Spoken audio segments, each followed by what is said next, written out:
श्रीपादराजम शरणम प्रपद्ये. अध्याय 15. बंगारप्पा सुंदरराम शर्मा वृत्तांत. मी शंकर भट्ट श्री दत्तानंदाकडून परवानगी घेऊन प्रवासाला सुरुवात केली. रस्त्याने जाताना मला तहान लागली आणि मी जवळच्या एका विहिरीजवळ गेलो. पाणी काढण्यासाठी तिथे एक पोहरा सुद्धा होता. मी पाणी किती आहे ते पाहावे या उद्देशाने आत डोकावले तेव्हा मला एक विचित्र दृश्य दिसले. विहिरीच्या आतल्या बाजूला असलेल्या झाडाच्या फांदीला धरून एक व्यक्ती वर खाली कोलांडी उड्या घेत होता. त्या अपरिचित व्यक्तीने माझ्याकडे मोठ्या प्रेमपूर्ण नजरेने पाहिले आणि म्हणाला, "अरे शंकर भट्टा, मला आश्चर्य वाटले माझे नाव त्याला कसे कळले असेल." मी त्याला उत्सुकतावश विचारले, "आपणास माझे नाव कसे कळले?" तो अपरिचित गृहस्थ म्हणाला, "नुसते नावच नाही तर तू श्रीपाद प्रभूंचा भक्त आहेस आणि त्यांच्या भेटीसाठी कुरुगड्डीस जात आहेस हे सुद्धा मी जाणतो. तुला भेटण्यासाठीच मी तुझी वाट पाहत आहे." त्याला बाहेर कसे काढावे या विचारात मी होतो. माझ्या हातातील दोरी मजबूत नव्हती. माझ्या मनातील भाव ओळखून तो पुण्यपुरुष म्हणाला, "प्रापंचिक बंधाने संसारकुपात पडलेला मानव तू बंधरहित असलेल्या या विचित्र योग प्रक्रियेमधील आत्मानंदात मग्न असलेल्या मला कसा बाहेर काढू शकणार? माझा मीच उठेन." आपल्याला शक्ती कमी पडल्यास श्रीपाद प्रभू करुणेने शक्तीचा अनुग्रह करतात. असे म्हटल्यानंतर निमिषार्धात तो माझ्या शेजारी उभा होता. मी संभ्रमित झालो. तो म्हणाला, "माझे नाव बंगारप्पा.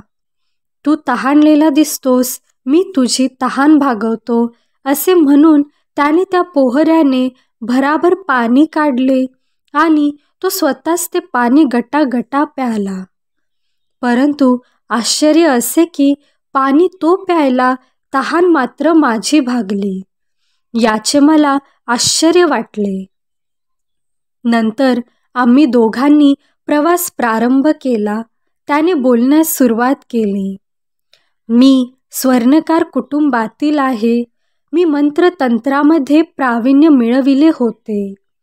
माझ्या मंत्राच्या सामर्थ्याने नावडत्या व्यक्तीस मारून टाकण्याची विद्यासुद्धा मला अवगत होती.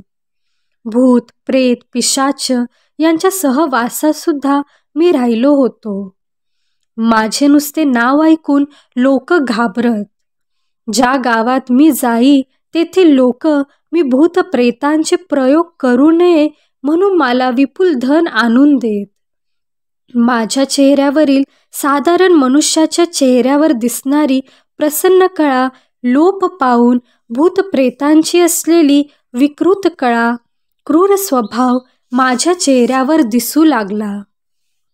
माझ्या संचारामध्ये एकदा पूर्व पुण्याईने पिठिकापुरम लागले. श्री दत्तप्रभूंच्या अवतारामधील पवित्र अशा नगरीत शूद्र असलेल्या कुतंत्राला, परस्पर कलहाला काही कमी नव्हते. श्री बापनाचार्युलू आणि श्रीपादांविषयी अनेक चित्रविचित्र गोष्टी मी कर्णोपकर्णी ऐकल्या होत्या. मी सर्वात प्रथम बापनाचार्युलूंना मारून टाकावे असा विचार केला. मी एका ओढ्याजवळ जाऊन ओंजळीने पाणी पित होतो. मला मनुष्यांना मारण्याच्या अनेक विद्यांचे ज्ञान होते. त्यापैकी एक, ज्या व्यक्तीचा अंत करायचा तिचे ध्यान करून पाणी प्यायले तर ते त्या व्यक्तीच्या पोटात जात असे. मी त्या ओढ्यातील पाणी पित असताना श्रीपाद प्रभू बापनार्यांच्या जवळ होते. श्रीपाद प्रेमाने बापनाचार्युलूच्या पोटावरून हात फिरवीत तेव्हा ताबडतोब ते पाणी उडून जाई. मी पाणी पिऊन पिऊन थकलो, परंतु बापनाचार्युलूंवर त्याचा काहीच अनिष्ट परिणाम न होता ते पूर्वीसारखे सुरक्षितच राहिले. माझी विद्या का फळली नाही याचे मला दुःख झाले. श्रीपाद प्रभूंची शूद्रोपासकास शिक्षा. मला एक सर्पमंत्र येत होता.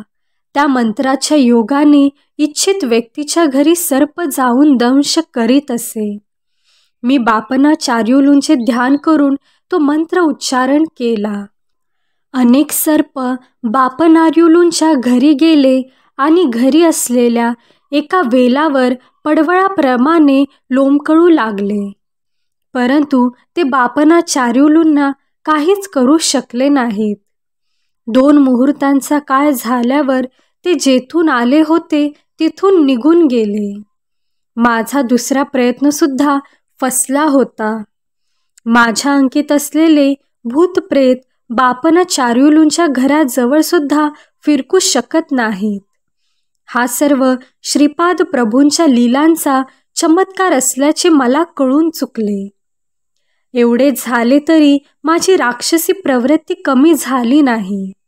मी स्मशानात जाऊन श्रीपादांची कणकेची बाहुली करून त्याला 32 जागी 32 सुया टोचल्या. या मारण प्रक्रियेत श्रीपादांच्या शरीरास 32 ठिकाणी जखमा व्हाव्यात एवढेच नाही तर त्या सुया द्रवरूप होऊन त्यांच्या शरीरात विषाचा फैलाव होऊन त्याने त्यांचा अंत व्हावा असा दुष्ट बेत माझा होता. परंतु हा प्रयत्नसुद्धा फसला. एका रात्रीच्या वेळी माझ्या शरीरात पाणी भरत असल्याचे जाणवले. त्याने मला प्राणांतिक वेदना होऊ लागल्या. बापनाचार्युलूंच्या घरी सोडलेले सर्व सर्प माझ्याकडे येऊन मलाच दंश करू लागले. श्रीपादांच्या पिठाच्या बाहुलीला ज्या ज्या ठिकाणी सुया टोचविल्या होत्या त्या ठिकाणी मला असह्य वेदना होऊ लागल्या. नरक यातनांचा अनुभव येऊ लागला. मी श्रीपाद श्री वल्लभांना मनापासून अंतर्मनाने शरण गेलो. माझ्या अंतर्दृष्टीला श्रीपाद प्रभूंचे दर्शन झाले.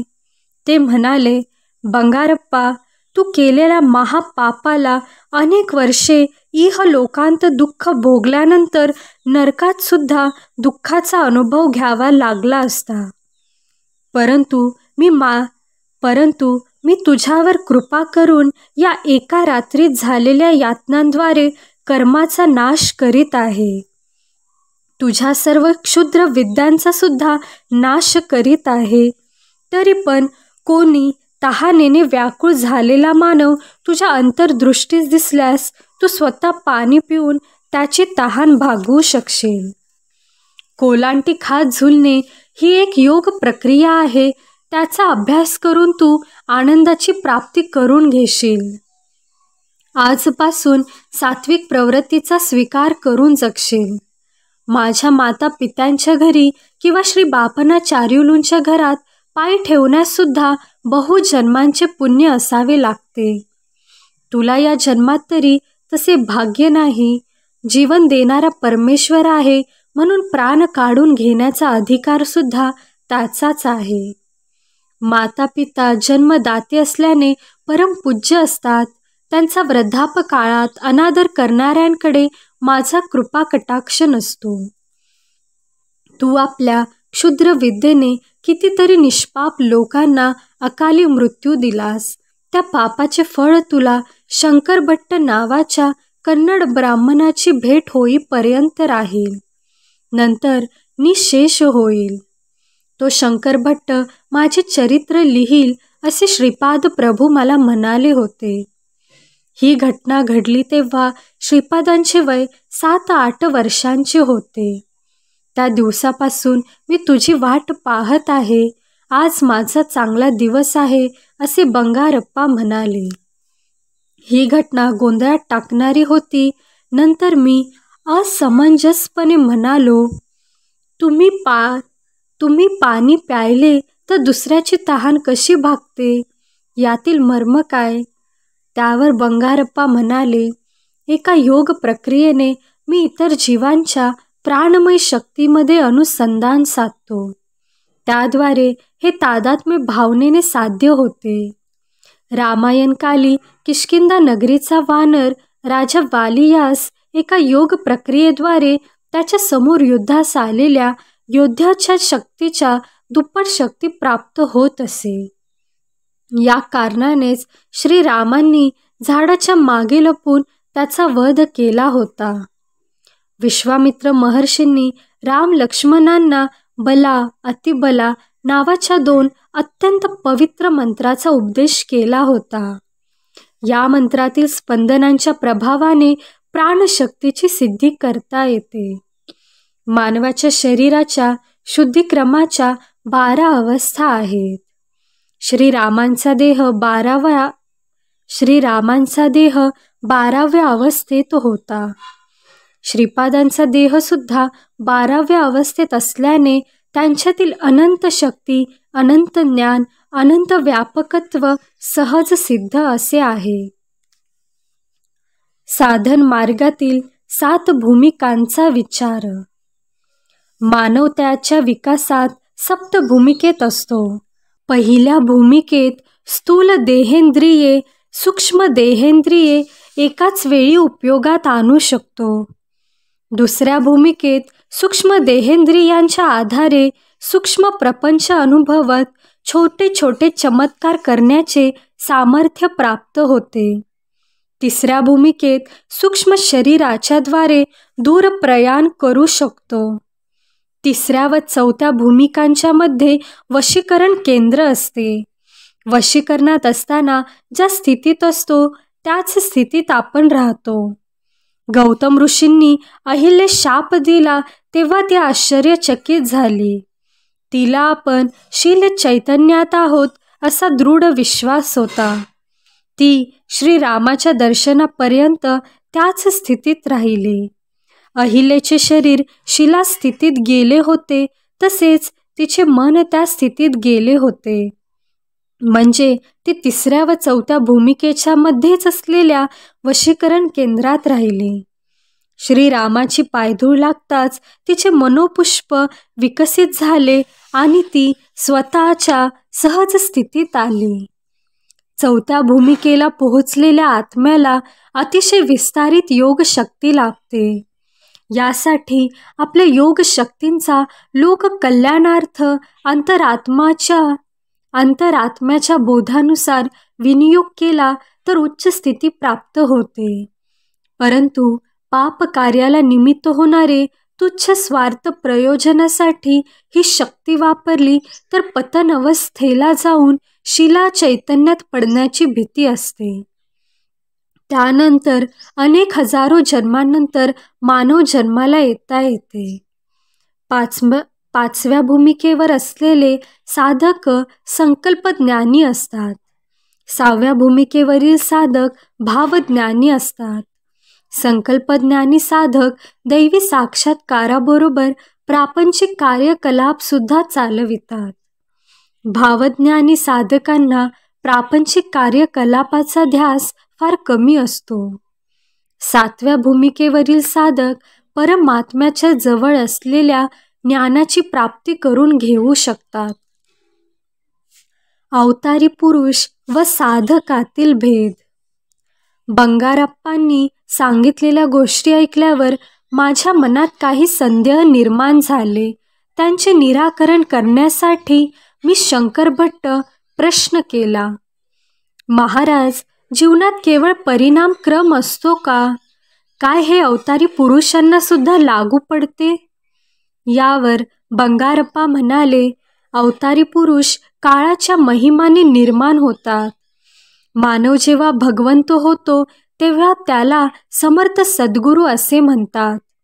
देव मानव रूपात आले तर त्यांना अवतारी पुरुष म्हणतात. मत्स्य पाण्यात वेगाने पोहू शकतो. कूर्म पाण्यात व जमिनीवर दोन्ही ठिकाणी राहू शकतो. वराह म्हणजे खडग मृग भूमीवर सहजपणे चालू शकणारा प्राणी. सिंह या जनावरांत सर्वात श्रेष्ठ प्राणी. नरसिंह अवतारात भगवान विष्णूंनी सिंहाचे मुख आणि मनुष्याचे शरीर असे रूप धारण केले होते.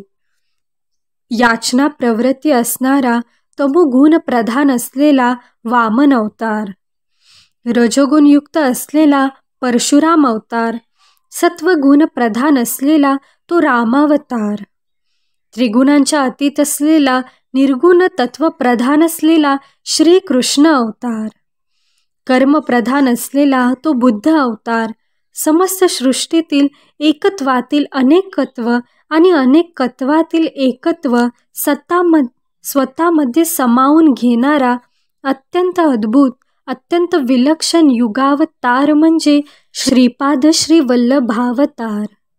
श्रीपाद प्रभूंशी ऋणानुबंध नसलेले योग संप्रदाय, मते, धर्म नाहीतच. श्रीपादांची स्थिती बुद्धिवानांना सुद्धा समजण्यासारखी नाही. त्यांच्यासारखे तेच आहेत. सर्व सिद्धांताचा, सर्व संप्रदायांचा त्यांच्यातच समन्वय आहे. या सृष्टीचा आदिबिंदू व अंतिम बिंदू सुद्धा तेच आहेत. स्पंदनशील असलेल्या जगत व्यापाराचे निरीक्षण करणारे, संकल्प करणारे, क्षय करणारे तेच आहेत. हे गूढ असे देवाचे रहस्य आहे. सप्त ऋषींना ते समजले नाही, ते मी काय सांगू. बाबा शंकर भट्टा, तू धन्य आहेस. त्यांचे अवाच्य कारुण्य लाभेल तो धन्य होय. अन्य जीवन व्यर्थ होत. सत्कर्म व दुष्कर्मांचे फल विवरण. मी शंकर भट्ट विचारले, महाराज, मला एक शंका आली आहे. समस्त कर्माचा बोध करून देणारा तोच असल्यावर लोकांमध्ये थोड्यांना चांगले, थोड्यांना वाईट असे जन्माला का घालतो? त्यावर बंगारप्पा मोठ्याने हसले व म्हणाले, तू चांगला प्रश्न विचारलास. सर्व सृष्टी द्वंद्वातूनच निर्माण झाली आहे. मृत्यूचे भय नसेल तर जन्मदात्री आईसुद्धा मुलावर प्रेम करणार नाही. वेदांमध्ये पुरुष हा शब्द आत्मा या अर्थाने वापरला असला तरी आत्मा म्हणजे पुरुष नव्हे. पुरुष हा शब्द देहास सूचित करतो. आत्मा हा देह नाही. तो देहाहून निराळा असून अजन्मा, अव्यक्त, अचिंत आणि विकाररहित आहे. मानवात व प्राणीमात्रात एकच आत्मा वास करतो. मनुष्य आणि देव यांच्यात मात्र भेद आहे. या भेदामुळेच मनुष्य देवत्व प्राप्त करण्यासाठी प्रयत्नशील असतो. या प्रयत्नामुळेच मानवाचा विकास होतो. देवामध्ये केवळ चांगल्या सृजनात्मक शक्ती असतात असे नाही, तर काही विघटनकारक, विनाशकारक शक्तीसुद्धा असतात. त्या शक्तींचा आवश्यकतेनुसार उपयोग करून सृष्टीचे चलनवलन सुव्यवस्थित चालविण्याचे कर्म देव करीत असतात. मनुष्यांच्या जन्मात सुख आणि दुःख ही पूर्वकर्मानुसार येत असतात. दुःख येत असल्याने मानवास सुखाचे महत्त्व कळते व तो सुख मिळविण्याचीच आकांक्षा करतो.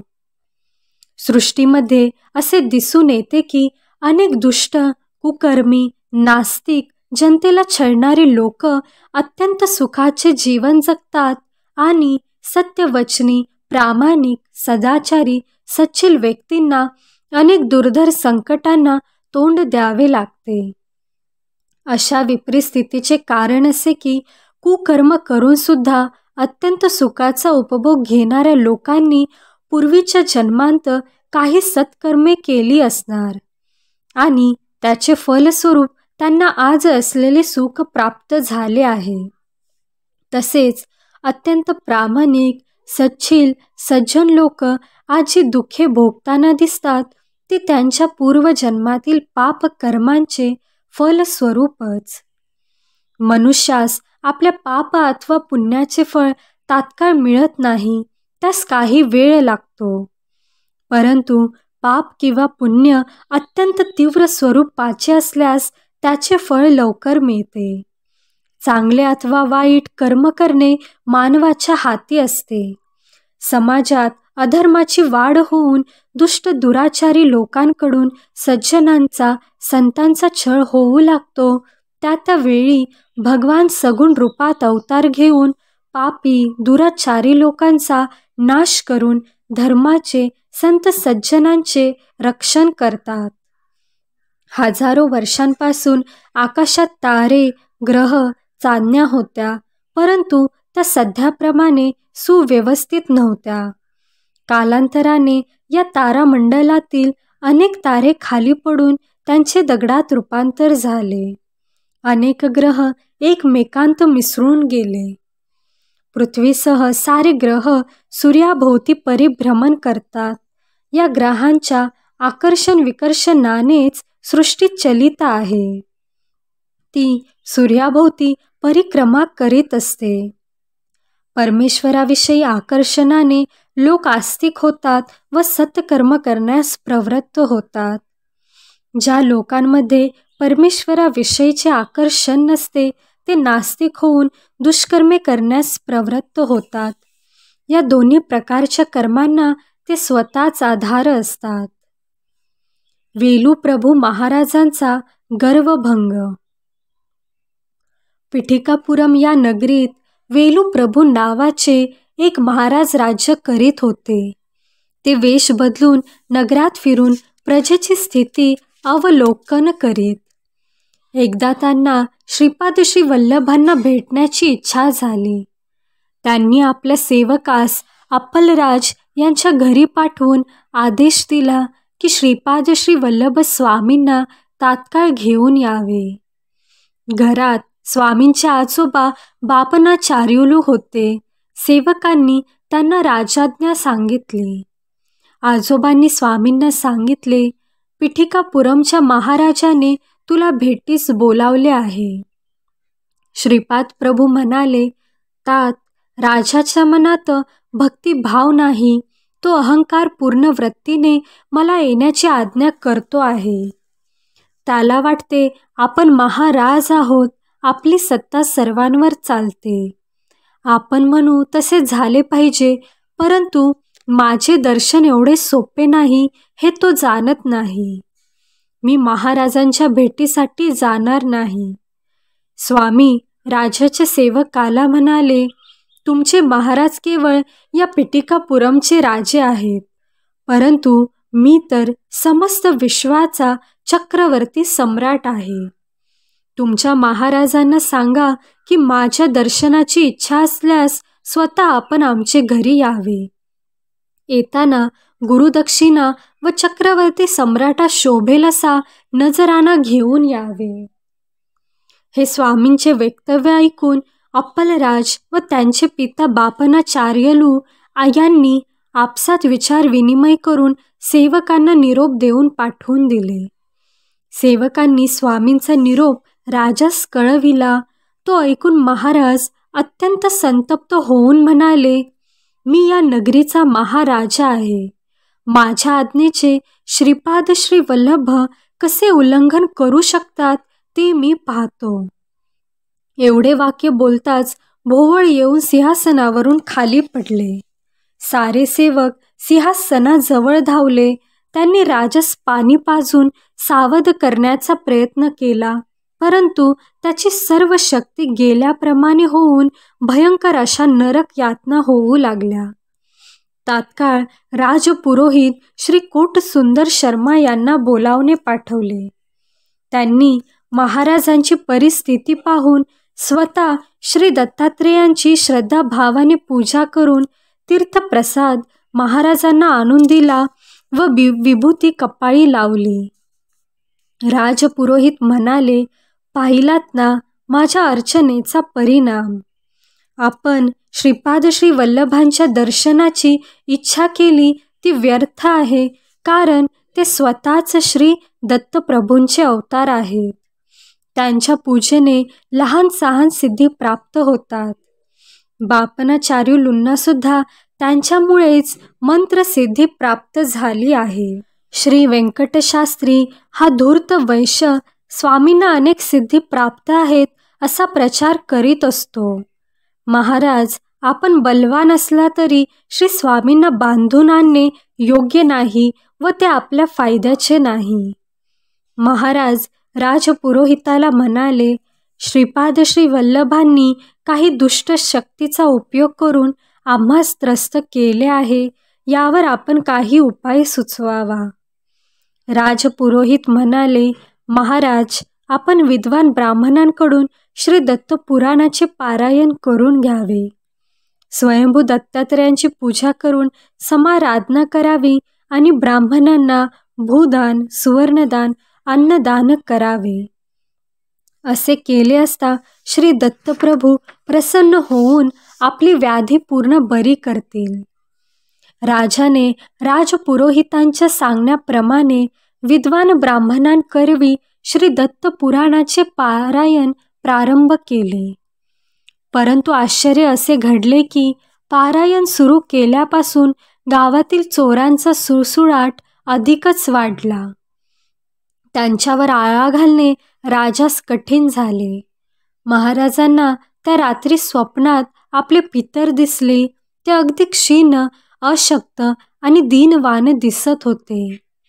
ते म्हणाले, अरे वेलू, तू आम्हा श्राद्ध भोजन देत नाहीस. आमची या प्रेत योनीतून सुटका करण्यास काही करीत नाहीस. महाराज म्हणाले, तात, मी शास्त्रानुसार श्राद्ध कर्म करतो ना. पितर म्हणाले, परंतु ते आम्हाला काही मिळत नाही. ब्राह्मण मात्र खाऊन पुष्ट होत आहेत. राजाने व ब्राह्मणांनी दोघांनी श्रद्धायुक्त अंतःकरणाने मंत्रोच्चारासह श्राद्ध कर्म केल्यास आम्हास त्याची प्राप्ती होईल. पितरांच्या वक्तव्याने राजास रात्री निद्रासुद्धा आली नाही. याच वेळी त्याची उपवर सुंदर अशी कन्या भूतबाधेने पीडित होऊन केस मोकळे सोडून विकट हास्य करीत घरातील सर्व वस्तू रागाने घराबाहेर फेकू लागली. ती जेवणास बसली की अन्नात किडे दिसत व ते ती अन्न फेकून देई. तिच्या अंगावरील कपड्यांना एकदम आग लागे.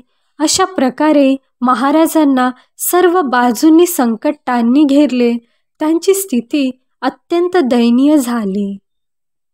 राजास सहाय्य करणाऱ्या राजपुरोहिताची स्थितीसुद्धा अत्यंत शोचनीय झाली होती.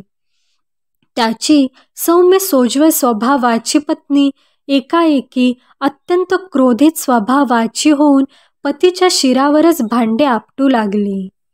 त्याच्या मुलाने प्रत्यक्ष राजपुरोहितालाच दोरखंडाने घरातील एका खांबास बांधून ठेवले.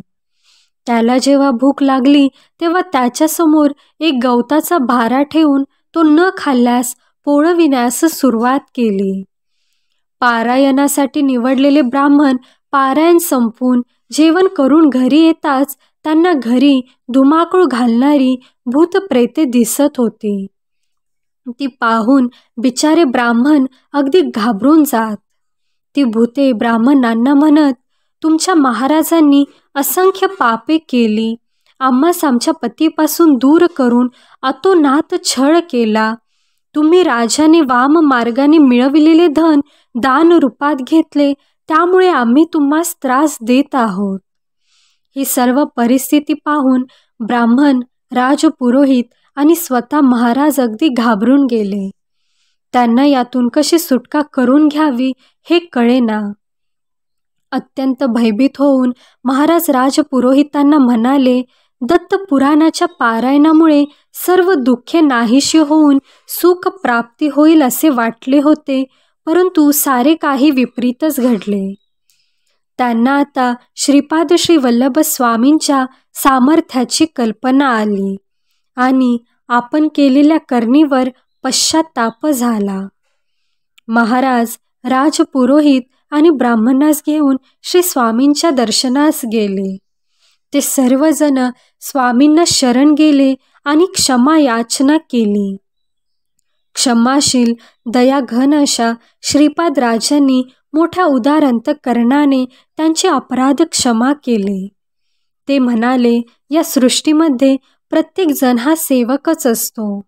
मी जेव्हा प्रसन्न होतो तेव्हा त्या सेवकाला सेवेचे जास्तीत जास्त फळ प्रदान करतो, परंतु अप्रसन्न झाल्यास सेवेचे अगदी कमीत कमी फळ देतो. मंदिरातील स्वयंभू दत्त मीच आहे. कालाग्नी रूपात असलेले ते श्री दत्तरूप माझेच आहे. मी जीवांच्या उद्धारासाठी या श्रीपाद श्री वल्लभ रूपात अवतरलो आहे. श्रद्धायुक्त अंतःकरणाने माझी भक्ती केल्यास मी प्रसन्न होतो. माझे आई वडील सौ सुमती आणि श्री अप्पलराज हे प्रत्यक्ष श्री लक्ष्मी आणि भगवान विष्णूच आहेत. माझे आजोबा एका जन्मामध्ये लाभाद महर्षी होते. बृहदशिला नगरात भास्कराचार्य होते, तेच माझे आजोबा होते. माझा जन्म गणेश चतुर्थीस झाला. मी पुढील नरसिंह सरस्वतीच्या अवतारात माझे आजोबा श्री बापनाचार्युलूंसारखा दिसेन. मी त्या अवतारात जेव्हा गंधर्वपूर या क्षेत्री निवास करीन, त्यावेळी भूतप्रेतांची त्यांच्या योनीतून सुटका करीन. विपुल धन, दौलत, शक्ती, सामर्थ्य असले तरी त्याचा गर्व करू नये. संपत्ती ही सत्य मार्गाने मिळविलेली असावी, वाम मार्गाने मिळविलेली नसावी. वाम मार्गाने मिळविलेली संपत्ती दुःख, क्लेश, अशांती, वैमनस्य, आपपरभावासच कारणीभूत होते. प्रत्येकाच्या पाप पुण्याचा हिशोब माझ्याकडे चित्रगुप्ताकडे असतो. तुमचे पाप नष्ट होण्यासाठी मला शरण येऊन आर्तभावाने श्रीपाद श्री वल्लभा, दत्तात्रेया, दिगंबरा अशी हाक मारल्यास मी तुमच्या सर्व पापांचे दहन करून तुम्हास पुण्यात्मा करेन. हे महाराजा, तू सत्य असलेले असत्य सांगितलेस आणि असत्य असलेले सत्य प्रतिपादन केलेस. त्यामुळे तुला इतक्या संकटांना तोंड द्यावे लागले. श्रीपाद श्री वल्लभांचा योग्य सन्मान न करता त्यांची निंदा केल्याने श्री दत्तपुराण या ग्रंथाचे पारायण करून सुद्धा त्याचे फळ न मिळता नुसती संकटे झेलावी लागली. श्री दत्तप्रभू स्वतः श्रीपाद श्री वल्लभ आहेत, हे त्रिवार सत्य आहे. श्रीपाद श्री वल्लभांचा जय जयकार असो. अशाच आध्यात्मिक व्हिडिओंसाठी सबस्क्राईब करा अध्यात्मसार यूट्यूब चॅनेलला.